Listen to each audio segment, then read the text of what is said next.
I recommend everybody do research. And I think that this is one of the topics that kind of shies people away a little bit, because you start to be like, well, I don't really know how to do research, or I don't know how am I going to run my own research study? I'm going to tell you, okay?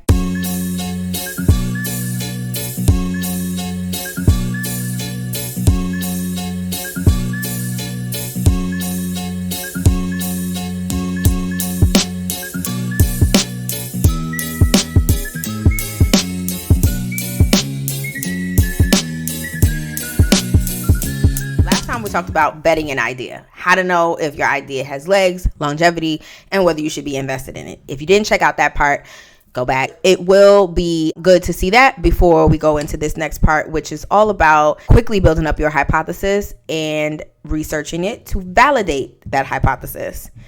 Now, I'm using the term hypothesis because I am a tech girly and we use hypotheses a lot. But it's a really good practice. And I think that when we are thinking about business and bringing new products to market, bringing new manufacturing, new things, etc., like, we have to think scientifically. In our framework in episode 1, half of those questions are based off of gut. There's a reason for that. Your mind and your gut need to talk to each other, especially if you are a creative entrepreneur. But there has to be a level of math and science and logic to match what our gut is bringing to the table. We have to validate our gut feelings. We cannot just go all gut, all feeling, all emotion. It's not going to work that way. You're going to run out of money, or you're just going to waste a lot of it, and probably a lot of time too. And we ain't got all of that to waste. So let's be smart and be scientific in our approach to these things. Just my recommendation, okay? You don't like it, you ain't got to be scientific. But for the rest of us who don't want to waste our time or our money, we're going to validate our hypotheses with research, okay? And I'm going to tell you how. So first thing I want to talk about is the types of research that you can do, okay? So quantitative research versus qualitative research. What's the difference? Qualitative research is mostly interviews. They tend to be from a much smaller pool of people. Qualitative interviews really give you the depth of a given topic. So a lot of times you'll see people who do like focus groups or one-on-one interviews about a specific, feature or business or whatever it is, right? And in those interviews, you're getting quality feedback, right? That's just one way you can think about it. You're getting quality feedback in these small environments where people are actually able to talk and provide you with verbatims even that you can walk away with, verbatims or quotes that you can walk away with and actually show this is exactly what they're saying about this. It's a really good way to get people to describe their pain points and their journeys that they're experiencing, so that you can understand how your product or your business or your service exactly plugs in and when it plugs in for a given consumer or a prospective consumer that you may not have yet.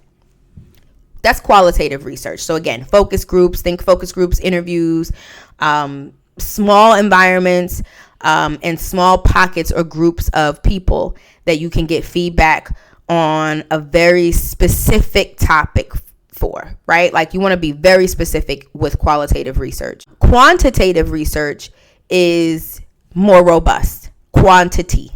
So think about the larger audience segments when you're surveying, really any more than like 50 people. You know what I'm saying? Like, once you start to send out a survey, it becomes quantitative, and you can think about that in the sense of like, I got 1,000 respondents on this survey, and it tends to be more general, right? Like it covers more breadth. Quantitative covers large ground. It's more breadth of the topic. And qualitative allows you to go deeper into a specific area within that topic or that idea, business, or whatever it is that you're offering. They work very well together. Okay. when you think about like qual or quant, you really should be in the practice of doing both. Why? Because your quant can show you the pockets that you want to focus on for your qual. Or it could also work the other way around. You could start with interviews and then you hear them say something and they all talk about this one moment in their experience that is a pain point for them, but like for whatever reason, maybe you're not quite understanding like what the solve is across the board for them. You could work backwards from qual also, where you say like, okay, they all said that they got this problem. They all said that they would want this, but like, let's see on a larger level, on a larger scale, what kind of solution might appeal to them. That would be one way to use a qual interview finding to power up what you want to ask in quant. But I think more traditionally, you'll see it happen in the reverse, where you do a large, broad scale survey of some kind. You ask questions about a given topic, and then depending on what that survey, what those surveys results say, then you come back and you say, all right, I want to dig deeper into this, and I'm going to do that with qualitative interviews, with one-on-one conversations, or with focus groups.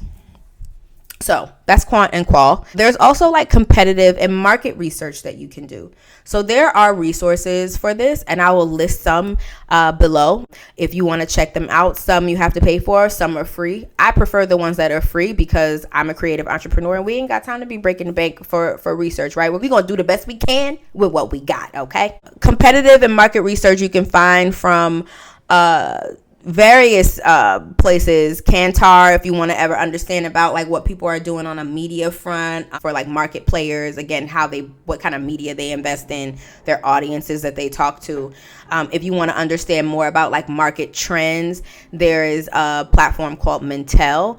And there's also other ones. I think Nielsen also gives more of like a media, like a TV, radio type of research. But there's also McKinsey. McKinsey is a consulting firm, but they do a lot of research as well. They're a research house among a bunch of various verticals, and they run their own reports. And it's really good. So I've actually quoted quite a few McKinsey reports in my like TikTok coverage. I like research, and I think we're all smarter for it. So definitely check those out as well. I think all four of the types of research that I just mentioned are very important when it comes to like building your own business, understanding where you're starting from and what your opportunity is. I recommend everybody do research. Let me give you a story. When I was in grad school, I was in an entrepreneurship class and taught an entrepreneurship class, okay? But when I was in the entrepreneurship class, there was an assignment. We had to pick a business, and we could either start a brand new business or, you had to start a business concept. And I started a business concept. It was almost a spinoff of the initial startup that I worked on. If you watch my introduction video, you heard me talk about a barber app startup that I was working on with. But what I was going to work on was kind of a spinoff from it. So it was basically a platform for barbers, nail techs, anybody who did like beautification services or beauty services. It was a platform for them to kind of funnel all of their things through. So a lot of beauty providers, they tend to make their own products, sell their own products. They also have staffs if they have shops, and they need their staffs to have certain types of training. These are all things that I found out doing my own research for this project. Essentially what I did was I started with quant. So I wanted to, again, build a platform for them. And so this was going to be a software as a service business concept. I actually think this is still a really, really good idea. I think all my ideas are good though, but so what I did was I made a survey, which I probably think is the hardest part. It wasn't perfect, right? And it doesn't have to be perfect, okay? We're doing things scrappy. This is for the creative entrepreneur. Okay, there's not a lot of people like us. Write a survey to the best of your ability. I recommend having someone proofread it, preferably someone who is good at recognizing bias. Could be anybody in your life, could be a teacher, even whoever. But you want to make sure that your survey does not have a ton of bias in it, right? You don't want to sway your results. But at the end of the day, you want to write up a survey, no more than maybe 10 questions. The way that I did this, because it's one thing to draft up a survey and like get it on a website. You can use SurveyMonkey. There are other sites as well. I think Google also has a survey platform, Google Surveys, I'm pretty sure it's called. So there are survey platforms. Microsoft might have one as well. But the beautiful thing about it is then you can get it out to people. The way that I did it was I created a page on Facebook. This is a true story. I created a research page for my business concept on Facebook.